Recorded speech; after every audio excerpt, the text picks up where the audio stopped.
포고령 방송이 녹화였다. KBS가 입장을 내놨어요. KBS 입장이 뭐라는 거야. 자, 요거 저희 고발뉴스에서 계엄 당일 방송이 생방송이 아니라 포고령 방송이 녹화였다. 최초로 밝히셨죠. 라고 작년 8월에 네. 최초로 고발을 해드렸는데 이제 진실이 서서히 드러나고 있습니다. 박장범이 최재혁 청와대의 김건희 라인 홍보 기획비서관인가요? 전화를 받고 보도국장 KBS 보도국장한테 오더를 내렸다는 겁니다. 네? 이것과 관련해서 KBS가 입장을 내놨어요. 그래서 전화했나 안 했나 박장범 계엄방송 의혹에 KBS 모호한 해명. 무슨 말이죠? 보도국장과 통화 사실무근이라며 법적 조치는 검토 중 노조 무엇이 사실 아닌지 분명히 밝혀야. 방금 제가 말씀드린 게 노조가 어제 기자회견한 내용인데 지금 뭔 소린가 봤더니 그 전화 최재혁한테 받아서 최재현한테 했어 안 했어 이것만 얘기하면 되잖아요. 네. 근데 KBS 입장이 뭐라는 거야. 사실이 아니다. 확인된 바 없다. 여기 보니까 사실이 아니다 확인된 무슨 말이야. 법적 대응을 검토하겠다. 전화했어 안 했어? 받았어 안 받았어? 사실이 아닙니다. 확인된 바 없습니다. 이걸 왜 말을 못하지? 무슨 말이야 그게. 뭐 구타 유발이죠. 뭐. 네. 우와. 한심합니다. 팩트를 아유. 다룬다라고 하는 저 KBS 박장범이 제 후배예요. 이제. 아, 파우치박의 후배예요? 근데 파우치박이 자기 사장 내정자 시절에 그러니까 쬐끄만 파우치 가지고 김건희의 낙점을 받아서 이제 사장 대기하고 있던 선수인데 사장도 아닌 자가 청와대 오다 받고 지금 생방송 준비를 시켰다면 어제 KBS 노조의 주장대로 그거는 이제 구속입니다. 구속. 근데 내란 때는 사장이었죠. 당선자 저 내정자 신분. 내정자였어요. 사장이 아니었습니까? 내란 이후에 사장이 된 네. 겁니까? 야, 박장범 운도 좋네요, 파우치가. 그러니까. 와. 자, 근데 과연 그게 운이 좋은 건지 나쁜 건지는 그러니까 끝까지 가봐야죠. 제대로 가봐야죠. 마지막에 웃는 자가 네. 진정한 승자일 테지요. 네. 박장범이 제가 이 KBS 관련해서 매불쇼에서 생중계가 아니라 녹화였고 KBS가 상당히 개입 의혹이 짙다라는 취지로 얘기했을 때 엄청나게 막 저 고소한다고 막 득달같이 달려들더라고. 했나요? 네? 했나요? 안 했어요. 자문 변호사도 많을 텐데. 네. 야. 근데 이번에는 어떻게 또 해명을 하고 어떤 식으로 사법 처리를 받게 될지 끝까지 저희가. 근데 이 사람 대단하네요. 내란이 12월 3일에 일어났는데 네. 지금 보니까 일주일 후인 12월 10일에 사장이 취임해요.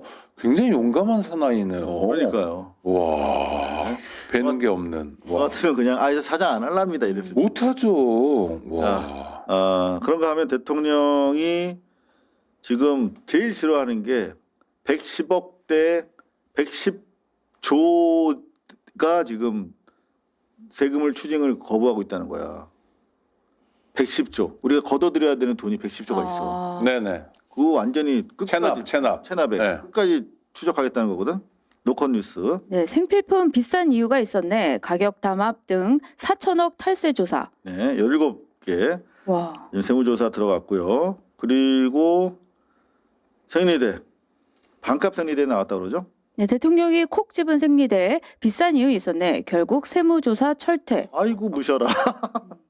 아니, 정말 나쁜 사람들인 게 생리대는 필수품이잖아요. 필수품을 주로 누가 하냐면 대기업에서 합니다 지금. 그렇죠. 유한 킴벌리부터 해가지고 여러 군데 사자 애경이나 이런데. 네. 그러니까 길목에 앉아가지고 사람들을 안 살 수 없는 거에 값 붙여가지고 이렇게 하는 건 정말 진짜 폭리죠. 진짜 못된 짓이죠. 네. 자 그리고 어제 저녁에 대통령이 훈장을 가지고 자신의 사실 멘토이기도 합니다. 이해찬 전 총리님 모두가 다 민주당에서 수박들이 이재명 도지사 검찰의 악의적인 공작적 기소로 고통받고 재판받을 때 다 제명하라고 그랬어요. 그리고 저는 정청래 대표가 당시에 이재명 생각하기도 싫어. 이재명 짜증나. 그러면서 엄청나게 디스하던 당시의 태도에 대해서 저는 틈만 나면 계속 사과해야 된다고 생각해요. 근데 사과의 진정성이 글쎄요. 여러분들은 어떻게 느끼시는지 몰라도 그 당시에 정말 정청래 당시 의원을 비롯해서 우리가 뭐 특별히 수박이라고 할 것까지도 없어. 웬만한 민주당 의원들 다수 주류. 그리고 다수의 주류들이 이재명 도지사 다 쫓아내라고 그랬었어요. 그럼요. 다수의 주류가. 근데 그럼에도 불구하고 해찬들 네. 이해찬 당시 대표가 2018년에 아니다. 이거 지켜보자. 아니 당의 소중한 자산. 그렇지. 네. 워딩이 그랬어. 당의 소중한 자산이다. 그러니 지켜보자. 저는 그때 그 감사한 마음, 그때 이해찬의 진가, 너무 감동이었어요. 그렇게 감싸지 않았다면 오늘날의 이재명 대통령은 없을 가능성이 높습니다. 맞죠. 코스피는 지금 네. 와. 뭐 1750 정도에서 맴돌고 있겠죠. 바닥이겠지 여전히. 그러니까요. 아니 그리고 굉장히 중요한 터닝 포인트였어요. 왜냐하면 어디 기댈 구석이 없는 상황이었거든요. 가고 묻힌. 네. 아무리 둘러봐도 도움받을 데가 없었어. 우리 네티즌 여러분들. 그렇죠. 네티즌도 사실은 완전 주류는 아니었어요. 그렇지. 소수였어. 그 당시만. 달을 좋아하는 분들도 많고 막 이런 상황이어가지고 그러나 이재명의 진가를 아는 사람들은 조금씩 늘어나고 있는데 그러나 무슨 뭐 해경궁 뭐 어쩌고 그래가지고 워낙 흑색선전 악선전이 많아가지고 어디 있을 데가 없었어요. 그거를 주도했던 게 문재인 정부의 특히 그렇죠. 민정팀이 주류가 지금 이루고 있는 데가 조국혁신당이고 그때 이재명 대통령을 가장 진짜 조롱했던 그 종편 나가가지고 그분이 정청래 대표이기 때문에 원죄가 있어요. 충분히 의심받을 원죄가 있기 때문에 더 그럴수록 사과하고 진정성 있게 이재명 정부의 성공을 모두가 느낄 수 있도록 뒷받침해야 되는데 지금 대통령이 아무리 뭐 할 속도를 내려고 해도 맞아. 개혁 입법이 20%밖에 안 돼서 아니 그래 난 여당 대표한테 한마디만 하면 지금 집권 1년이 안 됐잖아요. 지금 누구의 시간이냐면 이재명의 시간이에요. 적어도 1, 2년 동안은. 근데 당에서 움직이는 거 보면 정청래의 시간이에요. 그리고 이번 네. 지선은 지지율을 지금 그 상당히 지금 챙기고 있는 이재명 대통령의 정책으로 승부를 그럼요. 봐야 되는 거야. 5극 3특으로. 그럼요. 근데 지금 결국은 이게 자칫 잘못하면 조국을 평가하는 그런 구도로 선거가 치러질 수도 있어요. 근데 조국을 평가하다 보면 어떻게 됩니까?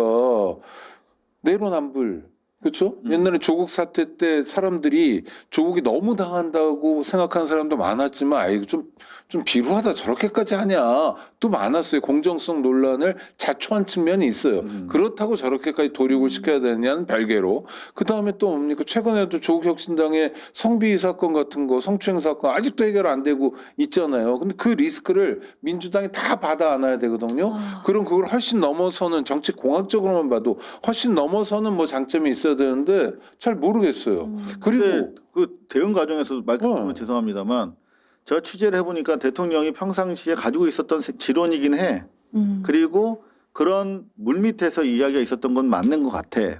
그런데 대통령이 지시한 건 없습니다. 그 큰일 날 일이거든. 당무 개입이고. 근데 마치 대통령이 지시했던 것처럼 정청래 대표가 뭐 얘기했다고. 지방선거를 앞두고 이런 식으로 통합을 해야 된다는 얘기는 당연히 대통령의 지론이 아니라고 청와대는 거듭 이야기를 하고 있는데 정청래 대표의 그날 기자회견 내용을 보면 지방선거를 이기기 위해서 우리 합당해야 됩니다. 이렇게 기자회견을 해요. 이건 대통령의 뜻이 아닌 거예요. 지방선거 앞두고 선거공학적으로 합당해야 된다. 대통령의 지론은 이건 아니에요. 이건 뭐 거듭 확인하고. 공학자가. 네. 그래서 그리고 대통령 지시를 받았다는 취지도 얘기를 했다고요? 그러니까 이게 이제 언론에 이제 최고위원들이 이제 들은 이야기가 있잖아요. 정확하게 팩트는 확인은 안 아니고 되는데 전원인데 정청래 대표가 이재명 대통령이 하지도 않은 발언까지 어떻게 전했다고 해요. 그래서 최고위원들은 처음에는 그 기자회견을 그냥 가만히 있었던 이유가 대통령이 뜻이라고 하니까 가만히 있었던 건데 나중에 자기들이 다시 확인해 보니까 청와대도 부인하고 사실 청와대 내부에서도 그 소식 전해 듣고 대단히 불쾌했던 것으로 저는 확인했거든요. 대통령은 오다한 적 없습니다. 네, 뭐 더 잘 아시겠죠. 네, 그래서 그리고 뭐 그런 것 때문에 그 정청래 대표가 자꾸 그 왜 대통령을 끌어들이냐라는 얘기가 그날 이제 황명성 최고위원 등이 오후에 기자회견하고 금요일 날 했을 때 대통령을 끌어들이지 말아라. 우리가 확인해 보니까 전혀 사실이 아니다라고 얘기를 하고 그날 민주당 공보국이 그 황명선 최고위원의 말을 다시 한번 확인하는 또 공식 성명도 내요. 보도자료를.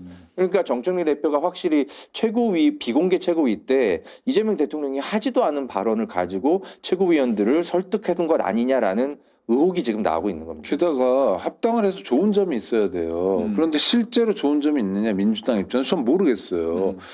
예를 들어 합당하지 않고 지방선거를 치르면 몇몇 지역에서 경합할 겁니다. 근데 그 경합 지역은 조국혁신당의 행보로 보면 호남 지역 몇 개 정도일 거거든요. 호남에서 정도의 경합이 있는 거예요. 지난번 군수 다툼을 한 것처럼.